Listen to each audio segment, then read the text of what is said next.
মুসার অলৌকিক কার্যাবলী। ঈশ্বরের আদেশ অনুযায়ী 40 বছর পর মুসা ও হারুন মিশরে ফিরে এলেন। তারা সাহসের সঙ্গে ফিরাউনের সামনে দাঁড়িয়ে স্পষ্টভাবে বললেন, আমার জনগণকে যেতে দাও। কিন্তু ফেরাউন একগুঁয়েভাবে তাদের দাবি প্রত্যাখ্যান করলেন। ইসরায়েলীয়দের দুঃখ আরও বেড়ে গেল।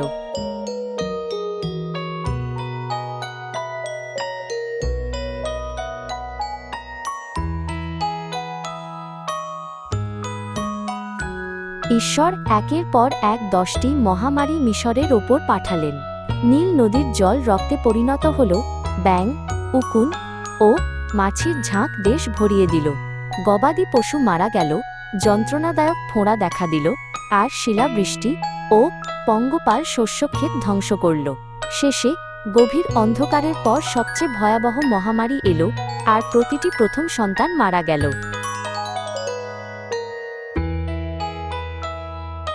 দশম মহামারীর পর ফেরাউন অবশেষে হিব্রুদের মিশর ছাড়তে অনুমতি দিলেন।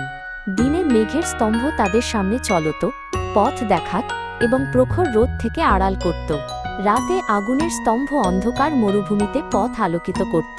এটি স্পষ্ট প্রমাণ ছিল যে ঈশ্বর সর্বদা তাদের সঙ্গে ছিলেন এবং নিজেই তাদের যাত্রা পরিচালনা করছিলেন।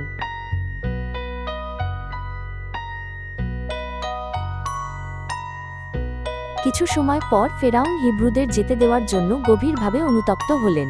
তিনি নিজে 600 অভিজাত রথসহ বিশাল মিশরীয় বাহিনী নিয়ে তাড়া করলেন।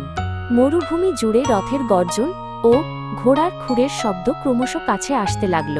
ভয় ও উৎকণ্ঠা আবারও হিব্রুদের মুখে ছড়িয়ে পড়ল।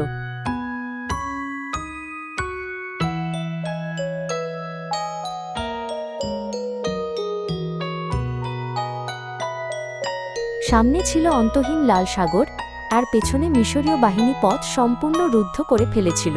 পালানোর কোনো উপায় না দেখে হিব্রুরা আতঙ্কিত হয়ে মুসার বিরুদ্ধে অভিযোগ তুলল।